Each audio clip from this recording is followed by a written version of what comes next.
Muito boa noite, meu povo. Gazeta Esportiva chegando nessa segundona com novidade. O Miller está de volta à nossa equipe de comentaristas. Uma salva de palmas pro Miller. Uma só salva de palmas do céu. Aê, boa! Boa noite, Miller. Seja muito bem-vindo. Obrigado. Boa noite, Michele. Boa noite, Celso. Boa noite. Bom, você que foi a provocadora de tudo isso. Não, imagina. Eu queria tanto dar um abraço no Miller, um abraço apertado, mas não vou dar. Distanciamento social. Distanciamento físico. Distanciamento físico e social. Sabe a única pessoa que eu dei uma quebrada no isolamento? Depois de 7, 8 meses, vamos conversar, né? Já que a gente está aqui tanto tempo longe. O Neto, ele veio aqui no domingo, aí acho que era a primeira vez também que eu vi ele pessoalmente. Eu falei, Neto, distanciamento social, ele imagina, que é isso? Aí deu uma semana depois, duas, ele tá com Covid. Eu, meu Deus do céu, né? Que susto.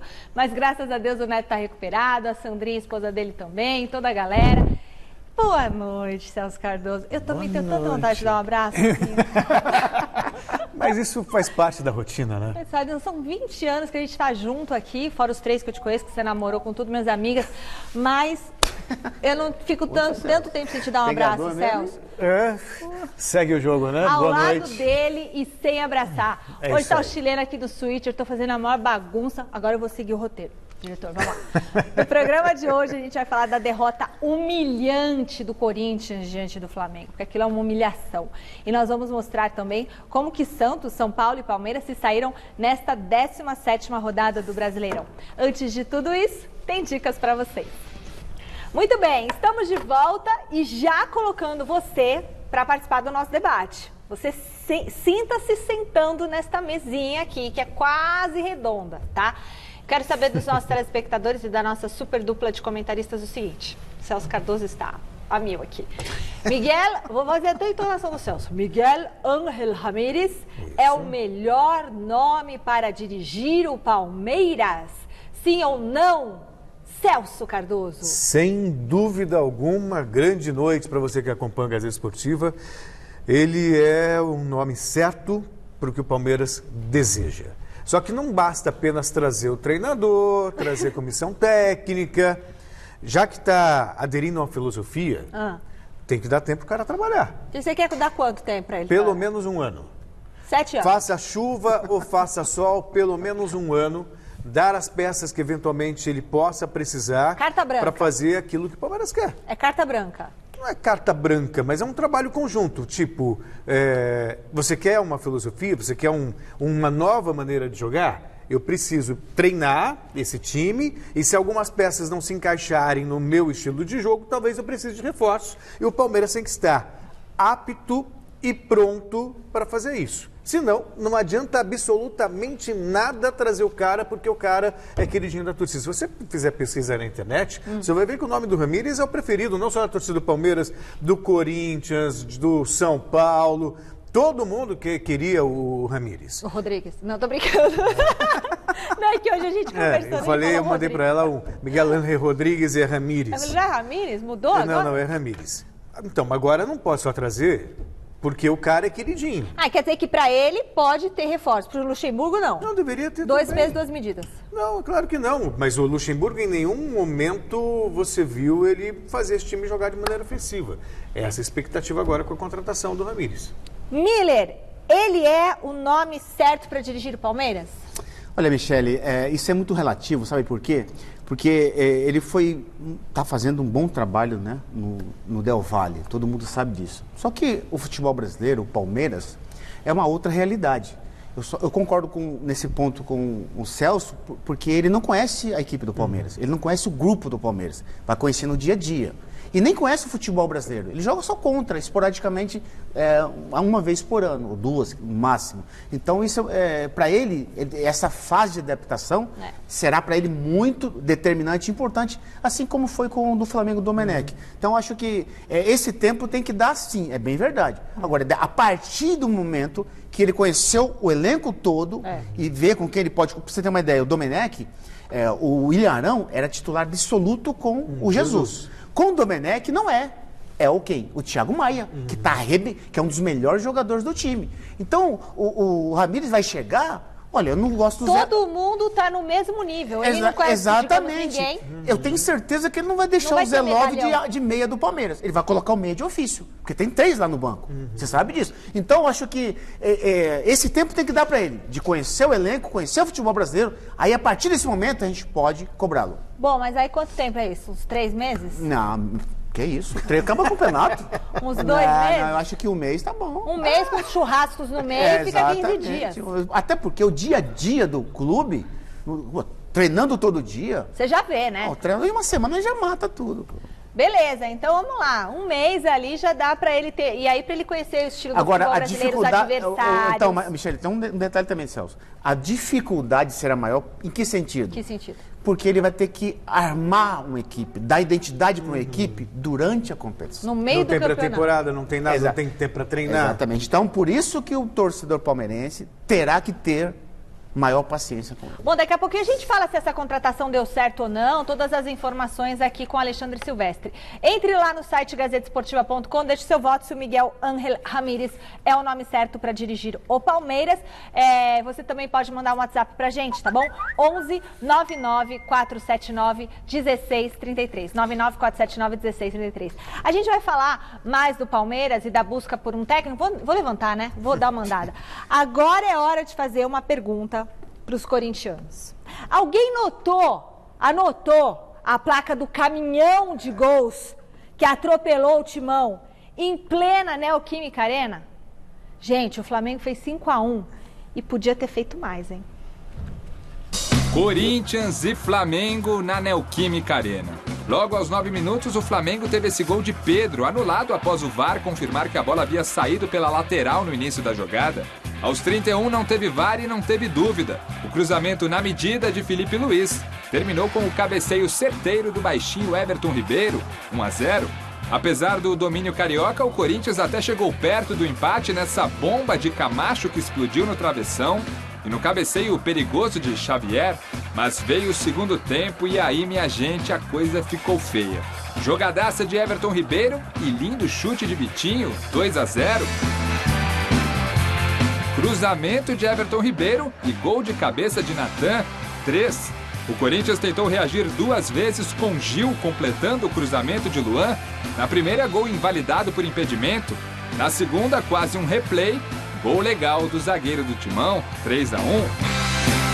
Reação, por um momento até parecia que sim, após esse lance que teve chute bloqueado de Mantuan, bola na trave de Casares e na sequência, tapa de Luan que o goleiro Hugo foi buscar. Mas olha o Mengão fazendo 4º nessa bela triangulação que terminou com gol de Bruno Henrique. O goleiro Hugo ainda trabalhou de novo nas tentativas de Mantuan e Marlon. Mas foi Diego fazendo fila e chegando na cara de Cássio, que decretou o gran finale na Neoquímica Arena. Corinthians 1, Flamengo 5. O mesmo Flamengo que em 2018 fez 3 aqui na Arena, até então o pior resultado do Corinthians jogando em Itaquera foi além neste domingo. Uma goleada histórica que coloca ainda mais dúvidas sobre o futuro do Corinthians em 2020. É sempre muito difícil quando você leva uma goleada assim, ainda mais dentro da sua casa. Isso mexe com todo mundo, mexe não só com o aspecto emocional, mas mexe com o brilho de cada um de nós. Então eu não vejo a hora de que chegue o próximo jogo, porque eu quero apagar rapidamente isso daí, mostrar a nossa torcida, mostrar a todo mundo que esse não é o Corinthians que eu quero e não vai ser assim. Pois a frase da Michele eu usei quando terminou o jogo do Corinthians também. Alguém anotou a placa do caminhão? Foi um atropelamento. Mas foi um atropelamento assim, tão contundente que o Corinthians provavelmente esteja em coma ainda. Deu dó, né, meu? O negócio deu foi... dó. Em determinados momentos, a gente sabe que isso às vezes acontece no futebol, é pontual, mas a seleção brasileira na Copa do Mundo, que eu diga, em 2014, quando levou 7... Mas parece que é ritmo de treino. Parece que sabe aquele pessoal que marca um futebol no final de semana? Um churrasco, a bola rolando? Aí joga contra um time de profissionais e o time dos casados e solteiros. Sei lá, joga lá e de repente vira festa, porque tamanho espaço, tamanha falta de vibração. E sabe o que eu acho mais contraditório ainda? Porque uma coisa é você analisar resultado. Então, 5-1 para o Flamengo, não tem nem o que discutir. Mas de futebol jogado, eu acho até que o Corinthians foi melhor do que, por exemplo, contra o Atlético Paranaense no meio da semana. Ele tomou 5. Claro que isso mostra o nível de um e o nível de outro. O nível de um time que é campeão da Libertadores, perdeu o seu treinador, contratou um outro também que tem o seu estilo, né, tem competência, e um outro time que briga para não cair. E o resto do campeonato, todos os outros. Eu não estou falando de história. Corinthians e Flamengo têm histórias semelhantes, talvez até o empate técnico, talvez o Corinthians um pouco mais de títulos, talvez o Flamengo. Não é essa a questão. A questão é momento. E o momento hoje é de um time de primeira linha, como diria Bruno Henrique, outro patamar, e um time que, infelizmente, por uma questão de gestão, briga para não cair. Essa é a realidade. O Corinthians hoje tem um futebol de time de segunda. Olha, Celso, sabe, vendo, né, depois, né, eu sempre vejo, né, a reprise do jogo, né, na madrugada. Eu gosto de assistir assim, o futebol, para mim analisar de uma outra maneira, para me ver alguns detalhes que talvez eu esqueci. Ter perdido. Exatamente. Mas ali não dá para perder nenhum detalhe, porque, como você disse, Celso, o time do Flamengo é muito bom. Agora, as chances que o Corinthians teve, que chutou na trave, aquela coisa toda... 2 bolas na trave. Mas sabe por que aconteceu isso, Michele? Porque o Flamengo é um time que joga e deixa jogar. Agora, quando o Corinthians pegar um adversário do seu nível... Que precisa propor o jogo? Não, que vem fechado, o Corinthians não terá essas chances que teve ontem. Você viu contra o Atlético Paranaense? Sim. Não teve quase, teve uma só que fez gol. Na sorte, não, porque o garoto chutou o Everaldo de tornozelo. Então, o Corinthians, o problema, Michele, que além da falta de qualidade, a gente nem fala de vontade, porque vontade o jogador tem, mas a qualidade, Michele, é tão ruim que pode ver que se você pegar estatísticas, quantas chances o Corinthians teve em 10 partidas para cá, acho que se tiver 10 chances em 10 partidas, é muito. Isso me preocupa. Porque na sequência do campeonato, vai jogar contra o Bahia lá, Fortaleza lá, Ceará lá, joga fora, joga aqui dentro. Porque o Campeonato Brasileiro tem time mais qualificado que a Série B, sim, é bem verdade. Então, esse é o problema do Corinthians. Porque mesmo estando mal, para piorar, pega adversários que têm mais qualidade. Claro. E um time que tem mais qualidade, a possibilidade de vencer é maior. Deixa eu só falar uma coisa rapidinho. Eu estava chegando aqui na Gazeta e o Lucas, que é ascensorista, ele é lá da Zona Sul e ele é corintiano, ele me falou o seguinte: Michele, o que foi aquilo que aconteceu com o Corinthians? Eu falei, pois é, que catástrofe. Ele falou assim, sabe o que eu acho? Esses jogadores nem para arranjar uma briga e parar o jogo e dar uma confusão, não deixar aquela coisa continuar acontecendo. Ele falou, nem sabe assim, quando gera um tumulto, cria um caso ali no meio. Aquilo que eu falei ontem no mesa, né? Vou perder, o meu adversário é melhor que eu, mas na vontade eu vou me nivelar. Na vontade eu vou me nivelar. Não, nem nisso. Eu vou atropelar o adversário. Na dividida, eu vou ganhar a dividida. Agora, a facilidade que o Flamengo, com toda a qualidade, encontrou, aí não dá, né, meu? Olha, assustador mesmo. Bom, então é isso. Agora a gente vai ver como que foi a repercussão dessa derrota com o Jonas Campos, direto do Parque São Jorge. Teve até ídolo falando em deixar o Corinthians, Jonas. O que é isso, Jonas? Boa noite.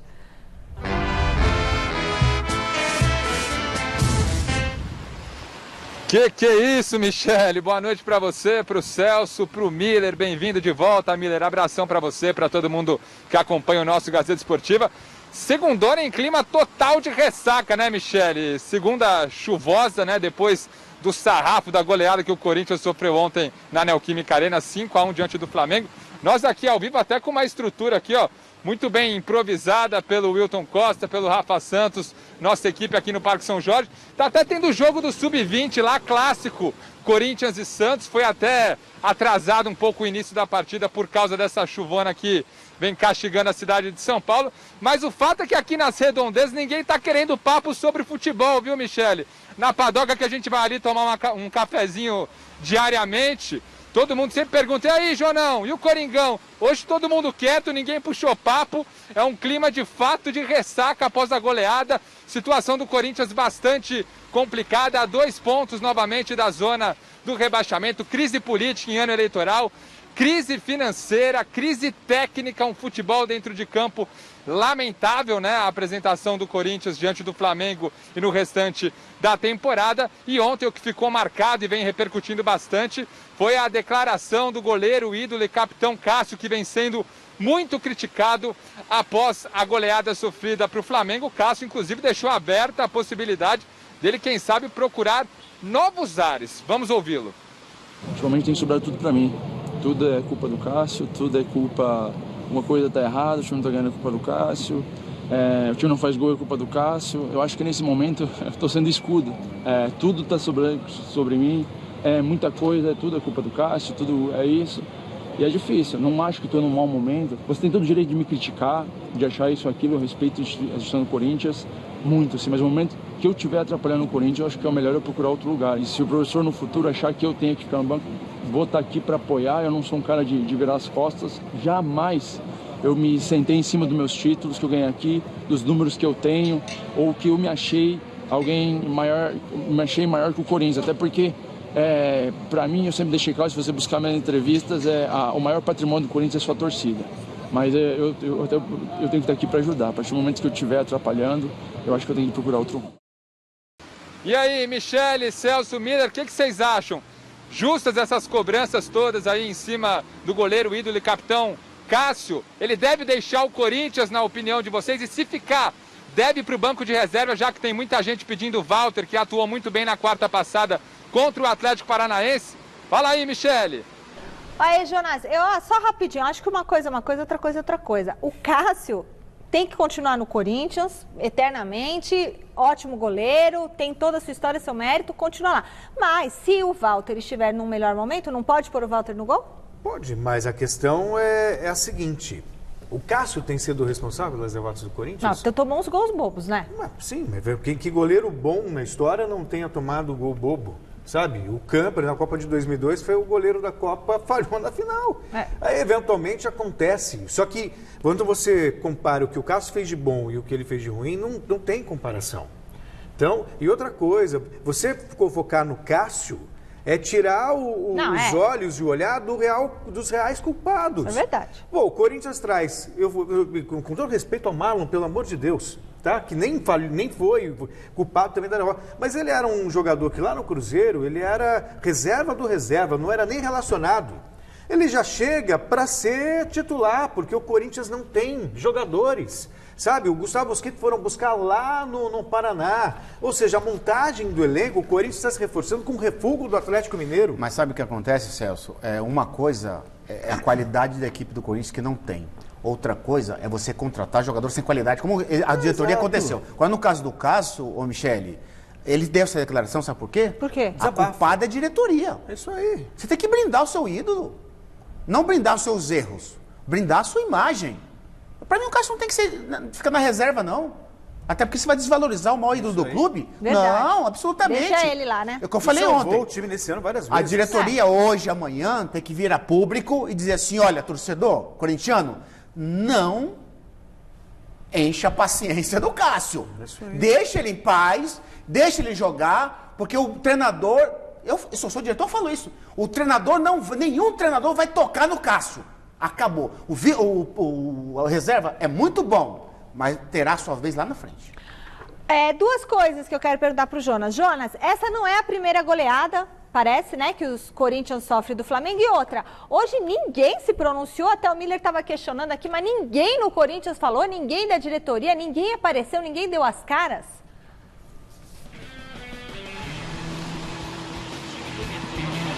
Silêncio total, viu, Michele? Todo mundo quieto.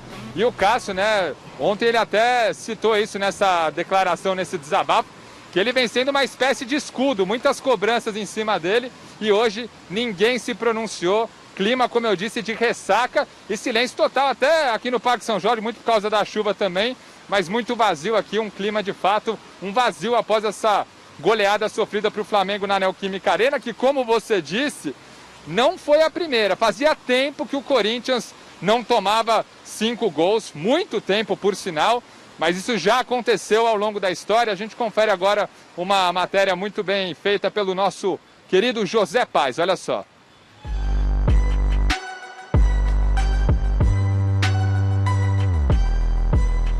Sim, mister. Foram 5 gols que o Corinthians tomou ontem do Flamengo em casa. Uma goleada que vai ficar para sempre marcadíssima na história. Isso porque foi a primeira vez na história que o Timão levou 4 e depois 5 gols na Neoquímica Arena. Eu vou tentar ser o mais sincero possível. O Corinthians não perdia um jogo sofrendo 5 gols como mandante há 15 anos. Pois é, o último tinha sido lá em 2005, na derrota por 5-1 para o São Paulo pelo Brasileirão. Derrota que na época acabou custando o cargo do Daniel Passarella, mas que não atrapalhou a caminhada do Timão rumo ao título do campeonato daquele ano, não. Antes dessa de ontem, as 2 últimas goleadas por 5 gols que o Corinthians sofreu tinham acontecido em 2014 e com a equipe sendo visitante, ó. 5-1 para o Santos na Vila pelo Paulistão e 5-2 pro Fluminense no Maracanã pelo Campeonato Brasileiro. Top 3 rapidinho de outras 3 grandes goleadas que o Timão levou. Número 3, Flamengo 4, Corinthians 1, Brasileirão de 2019, o famoso ano passado. Só o Bruno Henrique meteu logo 3 nesse jogo aí.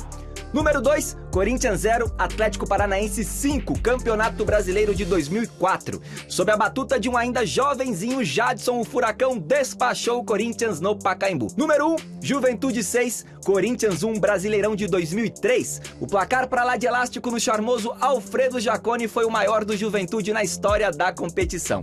A sapatada de ontem não foi a primeira e não vai ser a última sofrida pelo Corinthians. O que não pode é virar rotina, né? E que isso não volte a acontecer.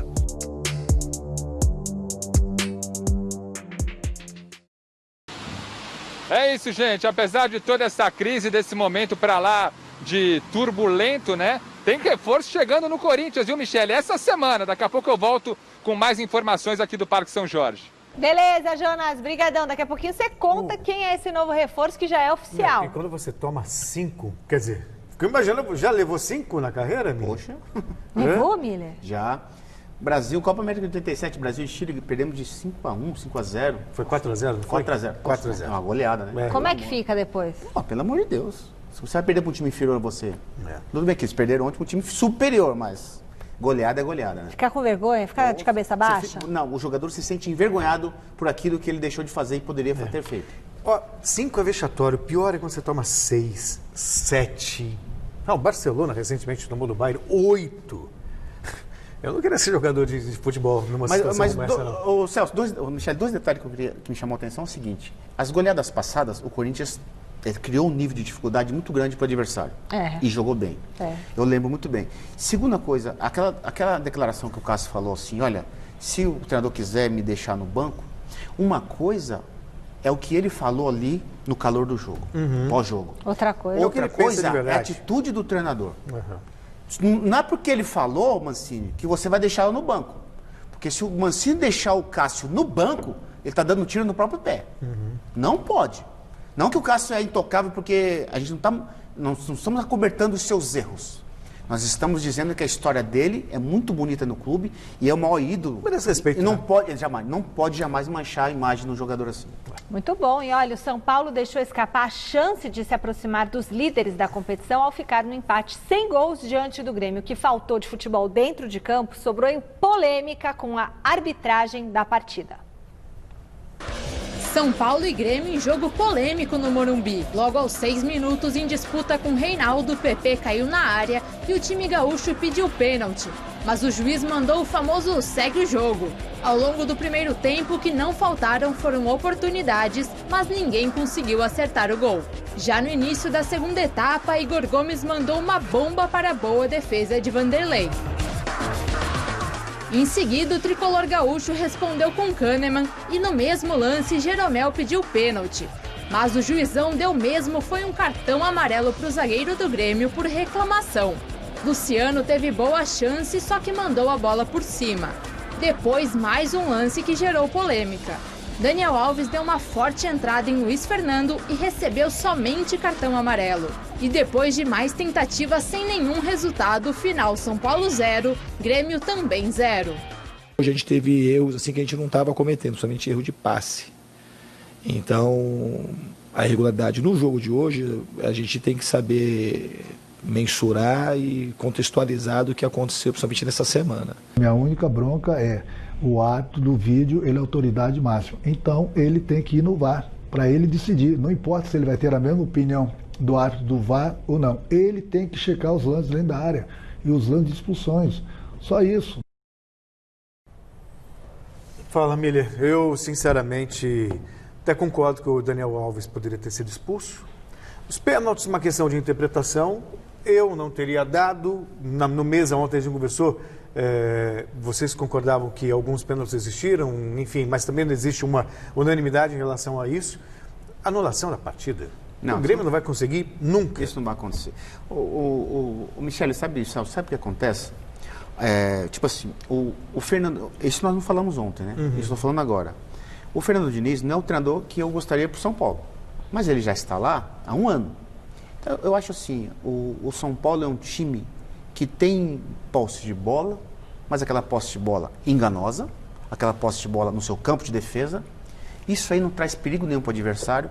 Então, eu acho que o time do São Paulo, jogando em casa, estou falando do São Paulo que jogou em casa, contra um Grêmio que vem jogando mal o ano todo praticamente no Campeonato Brasileiro.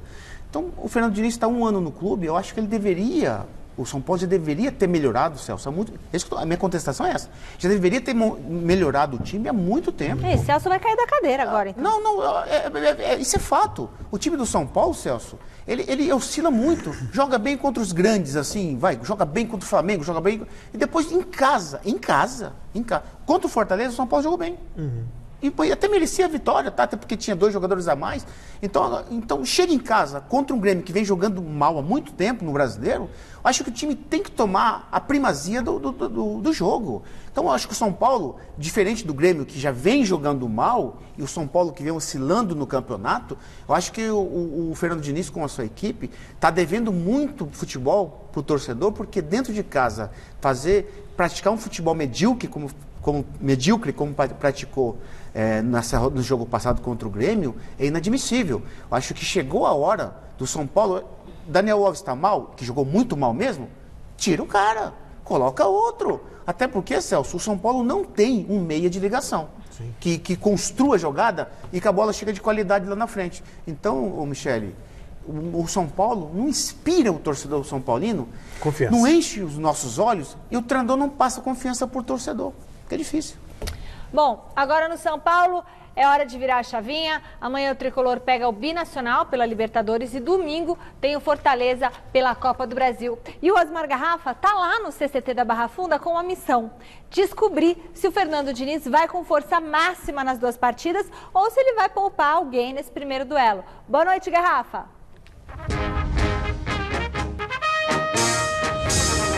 Boa noite, Michele. Boa noite, Celso. Miller, grande Miller, saudade do amigo, bem-vindo novamente. E essa é a grande dúvida, né? Vai ou não poupar? Ó, hoje, aqui à minha esquerda, tem o muro que separa o campo de treinamento, mas obviamente a gente não pôde acompanhar. E aí a questão é, preserva ou não jogadores para a partida importantíssima pela Copa do Brasil no próximo domingo contra o Fortaleza do Rogério Ceni? Aí vão falar, não, vai ter que poupar sim, porque o jogo de amanhã contra o Binacional não vale nada pela Libertadores. Não é verdade. O jogo de amanhã vale muito para o São Paulo. Mas como assim, Garrafa? É que o São Paulo precisa de um empate contra o fraco Binacional para garantir vaga na Copa Sul-Americana. O que significa Copa Sul-Americana? Mais uma possibilidade de título na temporada e também aspecto financeiro. Ou seja, nessa época de recessão, sem receita, de torcida e tal, é importante você estar nas competições porque você vai ganhando premiação da Confederação Sul-Americana. Então, o jogo de amanhã é tratado com seriedade. O Diniz ontem, em entrevista coletiva, sábado, melhor dizendo, em entrevista coletiva, não quis cravar se vai ou não preservar. Eu acho que alguns jogadores deverão ficar de fora, sim, priorizando a partida contra o Fortaleza do Rogério Ceni, que é a partida decisiva. São Paulo empatou na ida por 3-3 e agora joga por uma vitória simples no domingo para continuar na Copa do Brasil. Juan Fran e Igor Vinícius, apurei hoje, esses 2 jogadores já estão fora do jogo de amanhã, continuam contundidos. E o Luciano, que deixou o campo também sentindo um problema muscular, já iniciou o tratamento e é dúvida, acho que pouco provável que jogue com o Binacional. E daqui a pouquinho eu volto, Michele, porque o Miller foi na ferida, né? Falou do Daniel Alves e tal. São Paulo não rendeu no sábado e as redes sociais não perdoam. Tem gente questionando o Diniz quanto à permanência de alguns jogadores entre os titulares. Daqui a pouco eu volto, Mi. Pois é, valeu, Garrafa. Você acha que o Daniel Alves não deveria mais fazer parte do elenco do São Paulo? Não, ele tem um contrato, né? Foi contratado esse ano, né? Eu, se fosse o treinador, o colocaria de lateral direito, como já discutimos aqui exaustivamente. Que ele entendeu? não quer, né? Exatamente. Agora, durante a partida, não tem problema tirar do time se ele tá mal durante o jogo. Normal isso aí, pô. Tava mal contra o Grêmio. Tira ele, até porque ele não tem mais aquela força física de 10 anos atrás. Entendeu? E outra coisa, amanhã joga contra o Del Valle e só joga domingo contra o Fortaleza. Amanhã joga com o Del Valle? Na outra? Perdão, com o Binacional. Eu ia falar com o Ramírez, joga amanhã, na agora, não foi... o que me chama a atenção é que rede social também não dá pra você... Os caras um dia querem que ele vá jogar, reclamam que ele tá lá batendo o cotovelo no tantã. No tantã. Aí quer o cara de volta, aí o cara volta, aí quer que tira o cara. Na rede social também não tem nem que dar vazão, nem ouvir. Deixa quieto. Bloqueio. Quem salvou a honra dos grandes de São Paulo nesse final de semana foi o Santos, hein? No jogo que pode ter marcado a despedida de Soteldo, o Peixe bateu o Coritiba fora de casa e já é o 5º na tabela de classificação. Na possível despedida de Soteldo, o Santos foi até o Couto Pereira enfrentar o Coritiba. Logo aos 5 minutos, Felipe Jonathan cruzou na primeira trave para Caio Jorge marcar 1-0. O time da casa acordou e, após cabeçada de Rodrigo Muniz, João Paulo fez grande defesa para evitar o empate. Mas, após pênalti marcado pelo VAR, o Santos ampliou o placar. Soteldo cobrou e marcou o que pode ter sido seu último gol com a camisa do Santos. A cavadinha tá em alta no elenco santista, hein? Com a vantagem, o Peixe relaxou e Giovanni Augusto, guardem esse nome, tentou uma, tentou duas, mas no primeiro tempo não teve jeito. Na segunda etapa, a lei do ex quase apareceu. Neilton bateu de primeira, mas mandou para fora. Na sequência, Giovanni Augusto arriscou pela terceira vez e marcou um golaço. É aquele ditado, água mole em pedra dura, tanto bate até que fura. Final Santos 2, Coritiba 1. Nós soubemos jogar o jogo, defendemos bem, tivemos também umas estocadas ali para poder fazer o terceiro gol e acabamos vencendo uma partida fora de casa muito importante, num momento muito importante também, né? É o momento que a gente estava hoje com o problema do Robinho, com a saída, o último jogo do Soteldo. Tinha feito uma proposta, né, para o pessoal da Arábia e eles tinham aceitado a proposta, né, que eu achava, tal, e eu, lógico que eu dei os meus pareceres a ele, né. Mas para alegria do torcedor santista, pode ser que Soteldo não vá. Soteldo é o que vai da dancinha, não é? Ele é tão animadinho, tinha que ficar. Animado, bom jogador e espero que... Eu sei que o Santos está com problemas financeiros, precisa vender jogadores para poder pagar suas dívidas, mas, poxa vida, o Santos tem os dois melhores ponteiros do futebol brasileiro hoje, né? O Soteldo e o Marinho. Fica, Soteldo! Olha, Michele, o que acontece no Santos fora de campo, que é um time endividadíssimo, dentro de campo o time está muito bem. Que coisa, né? Por isso que muitas vezes, né, tende a falar assim, o time está lá, está uma bagunça na gestão, por isso que o time não rende, olha aí. Mas sabe por quê? Não, o time está muito bem com o Cuca agora. Exato, é isso que eu ia falar. Aí o Cuca é a referência. O Cuca deu um jeito de blindar o elenco e trabalhar. Não por acaso o Marinho chamou o Cuca de presidente.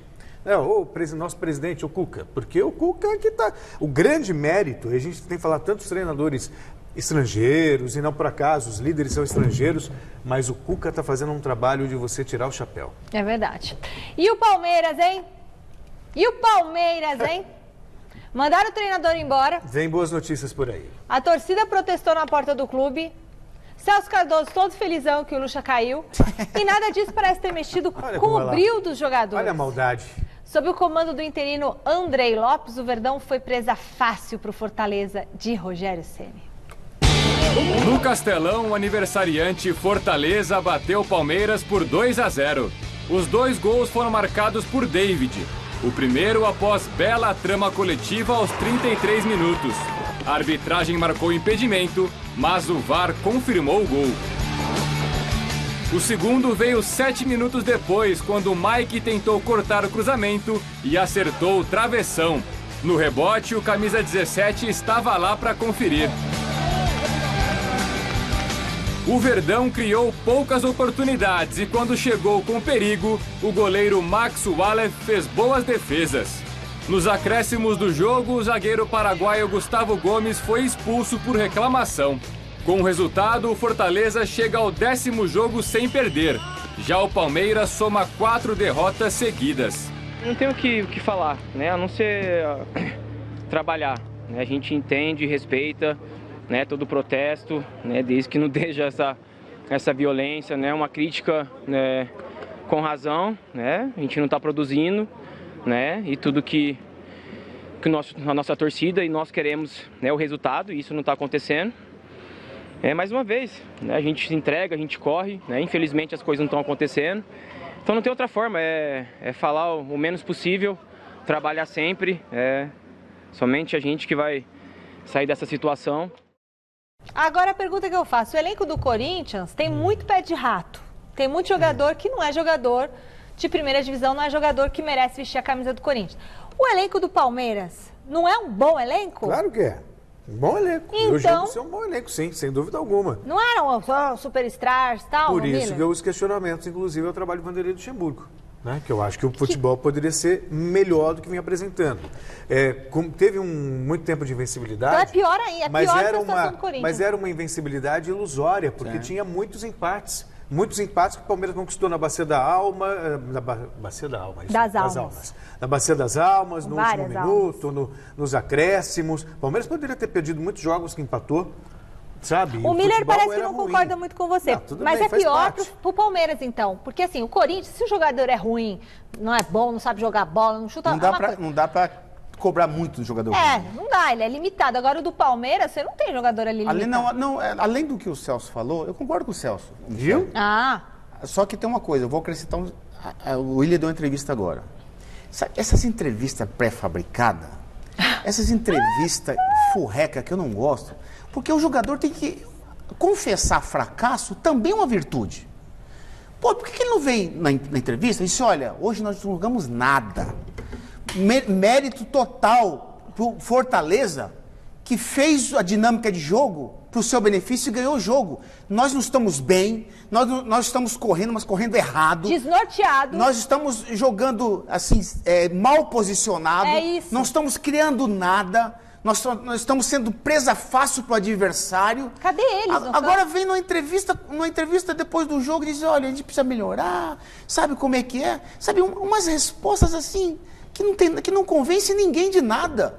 Então, eu acho que os jogadores que jogam mesmo, eles já têm que, introspectivamente, ter um exame de consciência e confessar que eles não estão jogando nada há muito tempo, pô. Agora, essa camisa aí, em homenagem à França do Fortaleza, que camisa linda, hein? Parabéns. Uma confusão, aí não dá pra ver os jogadores Porque quando a gente perdia assim, Michele, a gente dizia assim, o que o Fortaleza tem de melhor que o Palmeiras? Que não perde 10 partidas. E se você pegar a folha de pagamento do Fortaleza e pegar a folha de pagamento do Palmeiras? Tem um técnico competente. Agora coloca o Sampaoli no Palmeiras pra você ver. Coloca o Sampaoli no Palmeiras pra você ver. Se o time não vai jogar e vai jogar bem. Beleza. Bom, Alexandre Silvestre tá na área, tá na academia de futebol, acompanhando o dia seguinte do Palmeiras.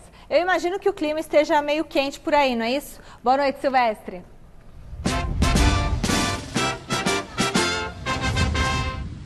Fala, Michele, boa noite para todo mundo aí no Gazeta Esportiva, uma saudação especial para o Miller. Dá licença aqui um pouquinho, por favor, pessoal. Temos fãs aqui do Gazeta Esportiva se aproximando. O clima, como você pode notar, é frio, chuvoso, com vento, Michele. Mas quente está a negociação da diretoria do Palmeiras com o treinador espanhol de 35 anos, do Del Valle, no Equador. Tem gente lá negociando os últimos detalhes, pelo menos é isso que chega para nós. Vamos falar desse assunto dentro de instantes. Primeiro, falar do time, que voltou há pouco de Fortaleza. O ônibus chegou aqui um pouquinho antes do Gazeta Esportiva começar, trouxe na bagagem mais uma derrota, a 4ª consecutiva. A última vez que isso aconteceu foi em 2016, Michele. derrotas no Campeonato Paulista e também na Libertadores. Em 2014, ano em que o Palmeiras quase caiu para a Série B no Campeonato Brasileiro, foram 5 derrotas consecutivas na reta final, Michele. Assim que você quiser, eu falo os bastidores dessa negociação com o novo treinador. Valeu, muito bom, Alexandre. Vamos aguardar os bastidores dessa negociação. Não vou nem dar spoiler. Não dá. Não, vou deixar o Silvestre Mas lá o seu para falar. vice-presidente viajou lá para... Onde que é o país lá? Equador? É Equador que ele foi? Viagem longa. Chega lá, ele vai ter que abrir o bolso, não tem jeito. Ele já foi com, né, acho que a coisa pré-acertada. A multa rescisória é $1 milhão. O Palmeiras vai ter que pagar essa multa. Então, Silvestre, conta pra gente, vai os bastidores. Não fica deixando a gente angustiado, não. Conta pro telespectador o que tá rolando aí no Palmeiras, Silvestre. Você que está desse lado. O que tá rolando é que o diretor executivo, o CEO do Palmeiras, o Anderson Barros, e um dos vice-presidentes do Maurício Gagliotti, esses dois estão no Equador. O Anderson Barros já vinha mantendo contato com o Miguel Ángel Ramírez, treinador espanhol do time equatoriano, do Del Valle. Isso já vinha acontecendo, contatos ao longo da semana, na sexta-feira, no sábado. A diretoria foi para lá porque já meio que se acertou com o treinador. Ele ganharia aqui no Palmeiras 10 vezes mais do que ganha no time equatoriano que ele dirige nesse momento. Mas o Palmeiras, como disse o Miller, vai ter que deixar uma grana lá, cerca de $1 milhão, algo em torno de 6 milhões de reais, um pouco mais, um pouco menos. O treinador já estaria até com um tempo de contrato acertado com o Palmeiras, 2 anos, iria trazer inclusive alguns jogadores do Del Valle para compor o elenco do Palmeiras, alguns integrantes da própria comissão técnica que ele tem lá e ainda trabalhar com a base aqui dos meninos do Verdão. Eu estava aqui comentando com o Miller, Silva, poxa, pagar 10, é claro que ele vem, vai ganhar 10 vezes mais, 10 vezes mais, precisa pagar 10 vezes mais, Celso Cardoso? Não, é que você compara o que ele recebe no Equador e o que ele vai receber aqui, e o que ele vai receber, olha como o Brasil... O Brasil está nivelado muito por cima. Está inflacionado, porque ele vai ganhar 10 vezes mais do que ganha no Independente Del Valle. Porque lá ele ganha em dólar. Isso ainda é menos do que ganhava Filipão, o Mano Menezes. Gente do céu! Pois é, sabe? E tem uma outra coisa também. Olha. Ele é um obcecado por Libertadores da América. O sonho dele é ganhar Libertadores da América. Então vai para o lugar certo. Então ele já tinha plano de ganhar pelo Independente Del Valle. Ganhar com o Palmeiras, pelo material que tem, talvez seja, não vou dizer mais fácil, mas pode ser, são grandes as chances. E outra, ele quer um contrato longo, né? Tá certo, né? Tá no E direito uma multa dele. alta Tá no de direito rescisão, dele, tá claro. certo. O Palmeiras quer, tem que pagar. Põe com multa de $1 milhão. Não, põe uma multa de 10 milhões, já que ele vai ganhar 10 vezes mais. Não, ele quer uma multa alta para não correr o risco de adequar. Multa de saída não. Multa de saída não. Se não estiver funcionando, manda embora. Não, ele não vem. Não. Ele vai largar lá, que ele tem um projeto. Não, foi um contrato de 1 ano. Não, ele tem que vir com todas as garantias. Você acha que o cara fica quantos anos? 8 anos. 8 anos. 2 anos com uma multa altíssima para os paneleiros, os corneteiros. Aí ele pega e faz o quê? Pensarem duas Arrebenta os clubes. Recados do WhatsApp. Não contrata. Boa noite. Michele, Celso e Miller. Na minha opinião, o Miguel Ángel Ramírez é um ótimo nome para o Palmeiras. Um abraço. Tchau. Boa noite, Michele, Celso, salve Miller, feliz retorno. Antônio Scott de Santo André, corintiano. Eu acho, na minha opinião, que o tal de Miguel aí não é o melhor nome, não. Abraço. Filho, acorda, já são 6. Outro gol do Flamengo? Eu acho que o Miguel, o meu xará, vai ser um bom nome para comandar o Palmeiras. Um abraço, amigos da Gazeta. Miguel do Piranga. Tchau. Ai, amei, Miguelzinho. Beijo pra você, papai, pra mamãe, toda a família aí. Temos até atores aqui. Novelinha no Gazeta Esportiva. Antônio Scott, esse Miguel aí, vai dar uma Miguel. Não. Olha, vamos girar mais uma vez a nossa equipe de reportagem, começando pelo Garrafa, lá no CCT da Barra Funda. Mesmo com o São Paulo na 4ª colocação da tabela de classificação, tem um jogador sendo alvo de muitas críticas aí. Quem é, Garrafa?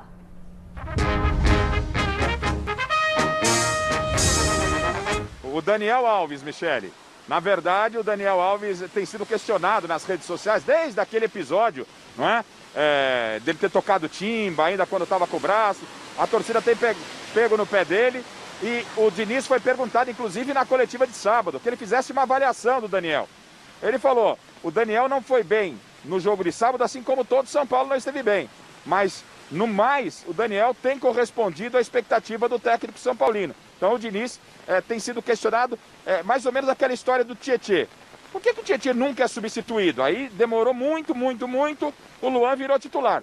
E também a torcida entende que o Daniel Alves, que às vezes está errando passe de meio metro, não é substituído. E o Diniz disse que o Daniel está sim, se não muito daquilo que se espera, mas está entregando positivamente algo ao São Paulo. Michele. Beleza, Osmar Garrafa, muito obrigada, viu? Não vai dar tempo da gente comentar, eles já falaram do Daniel Alves aqui. A gente vai pro Corinthians. O técnico Wagner Mancini vai ganhar um reforço para tentar colocar ordem na casa. Quem é, Jonas? Quem é?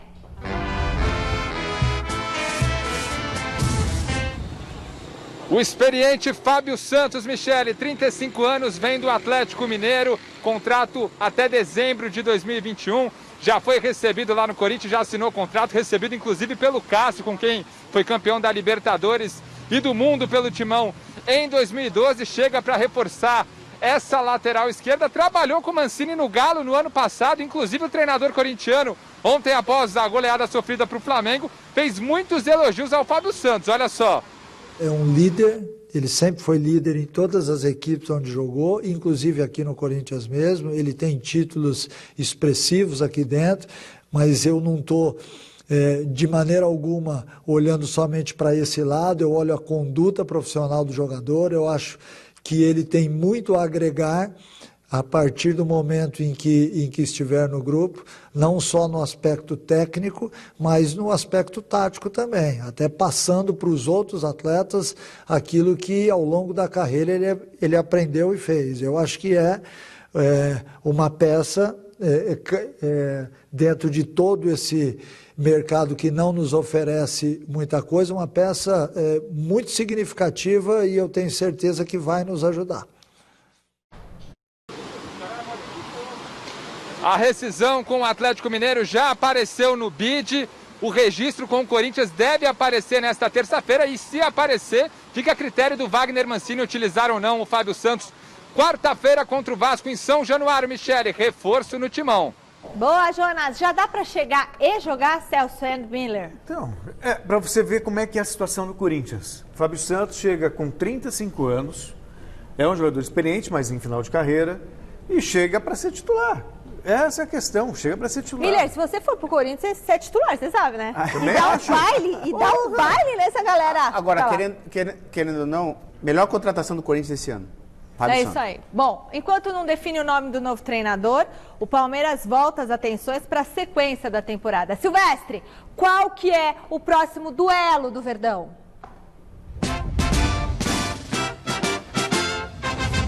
A obsessão, Michele. Obsessão Libertadores da América. Quarta-feira, Palmeiras enfrenta o Tigre da Argentina aqui no Allianz Parque. O Verdão já está nas oitavas de final, mas luta para obter a melhor campanha da primeira fase para levar a vantagem de decidir em casa a fase de mata-mata. Felipe Melo deve voltar e o Gustavo Gomes, que foi expulso ontem, vai cumprir só no domingo porque é Campeonato Brasileiro. Ele fica de fora contra o Atlético Goianiense e à disposição do interino, o Andrei, para o jogo de quarta-feira.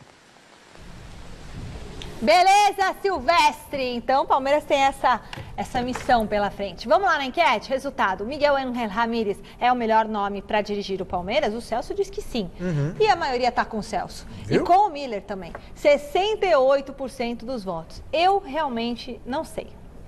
A gente fica por aqui. Miller, tchau pra você. Até domingo no Mesa, até segunda no Gazeta Esportiva. Tchau, Celcinho. Tchau. Você até daqui a pouco.